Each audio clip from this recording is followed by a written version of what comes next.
जनताकै घुस खाएर सोझा जनता फर्काएर कति भ्रष्टाचारी आफ्नो भुँडी फर्काएर रुगाखोकी लागे पनि विदेशतिर घुम्न जान्छौ, जनताको एउटा काममा कति करोड घुस खान्छौ। कति मोलु हुँदो रहेछ यो नेताको मन। तँ यो मत्यो भनेर जातपात नै छुट्याउँछन्। हामी जनता नि गोरु हो यस्तालाई चुन्ने, यस्तोले देश विकास के गर्छ कुन्ने। जनताको आवाजलाई कसले पो सुन्ने या भाषणमा बन्द छ। सबजना घुसखोरी पाइन्न भलार्नी या पिउनको काम गर्न नि घुस खुवाउनु पर्ने। बत्ती पनि बेचिरहेछ, पानी पनि बेचिरहेछ, तर महँगीले जनताको टाउकोमाथि टेकिरहेछ। आयात हुने सामग्रीलाई इन्डियाले छेकिरहेछ। यति मात्र कहाँ हो र छिमेकीले हेपिरहेछ।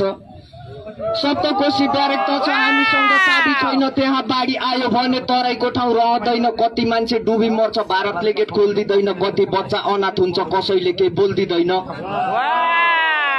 मोदीको सोच नेपालीलाई अप्ठ्यारोमा पार्नु हो, मौका छोपी लुम्बिनीलाई भारततिर सार्नु हो, सोझा साझा जनतालाई भोकमारीमा पार्नु हो, ऐतिहासिक सम्पदालाई तहस नहस पार्नु हो।